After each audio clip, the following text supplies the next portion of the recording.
Le précédent épisode de Demain nous appartient s'est terminé sur les chapeaux de roue. En effet, le véhicule de deux criminels a violemment renversé Nordine. Mais votre série a aussi de belles nouvelles. Alors qu'il sort d'un rendez-vous ophtalmologue, Jack apprend à sa mère que ses yeux ont quasiment fini de cicatriser. De plus, le garçon confie fièrement avoir réussi à lire toutes les lettres du panneau. Ainsi, le médecin se montre confiant quant au retour des couleurs. En rentrant à la maison, Jack fait quelques petites remarques sur les vêtements de ses frères et sœurs avec humour.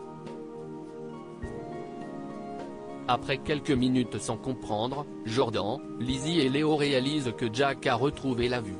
De son côté, Adèle confie à Soraya et Stéphane avoir rencontré un homme récemment.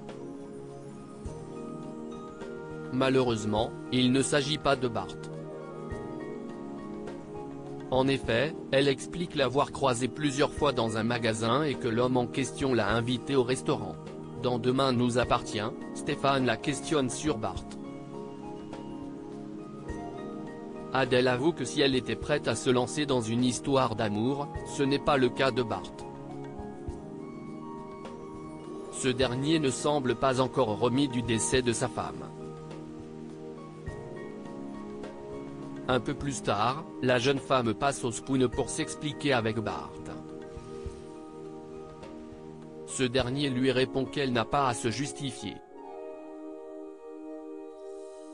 Bart pointe du doigt qu'il ne comprend pas pourquoi elle lui a envoyé un nude alors qu'elle est en couple.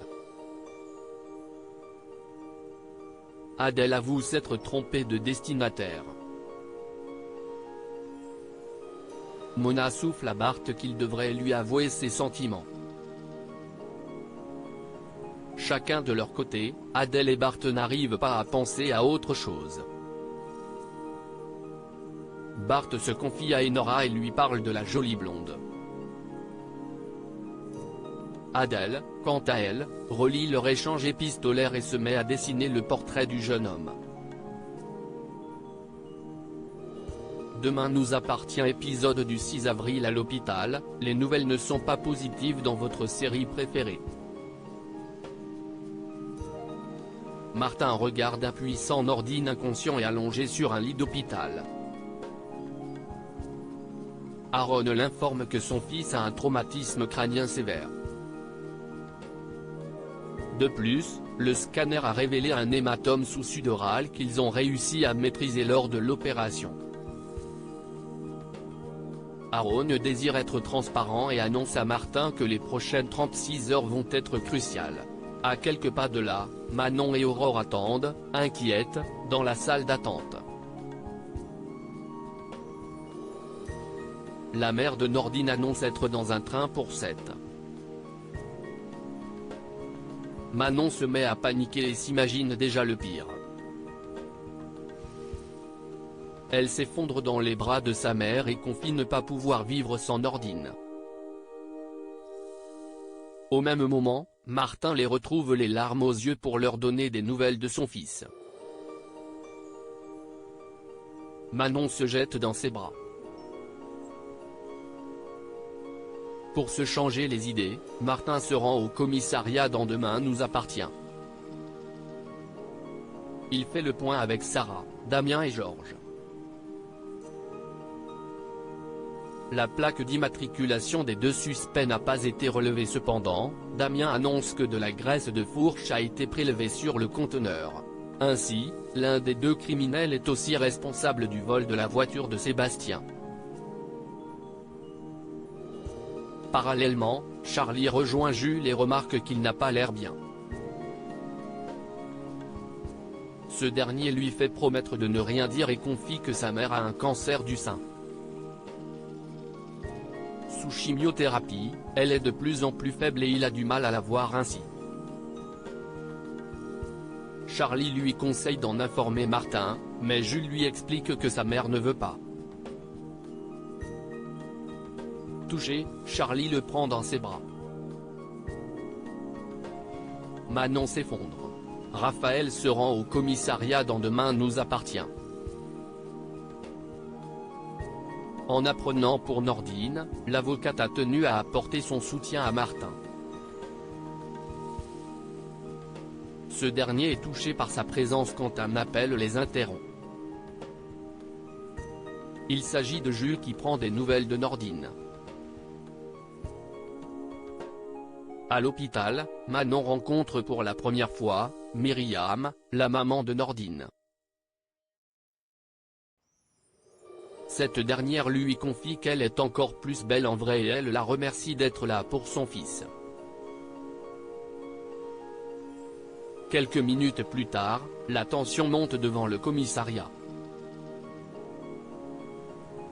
Myriam reproche à Martin de ne pas avoir protégé leur fils et que s'il meurt, elle ne lui pardonnera jamais.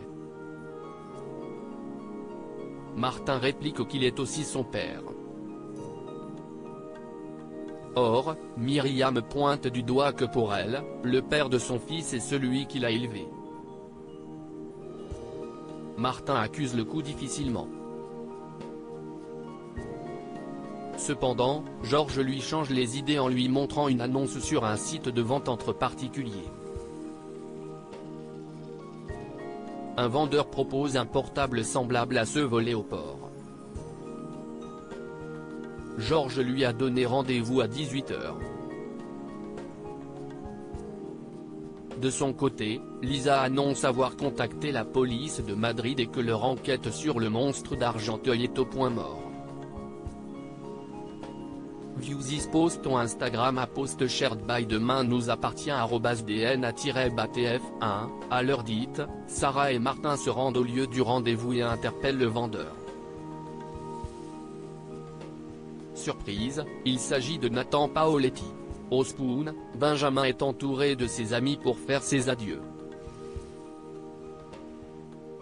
En effet, le médecin a décidé de maintenir son déménagement à Paris. En allant chercher une bouteille, il aperçoit une femme attablée au bar. Elle ressemble étrangement à Alma. Dans la machine à café, le reflet de sa défunte compagne apparaît. Elle lui déclare son amour et l'incite à partir à Paris. En restant à 7, Benjamin aurait du mal à être heureux. La nuit tombe dans Demain nous appartient. Retenu et ligoté dans un lit, Benoît reçoit la visite de son ravisseur.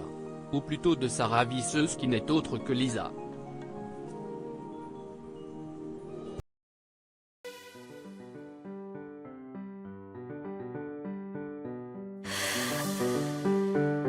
The man I love just had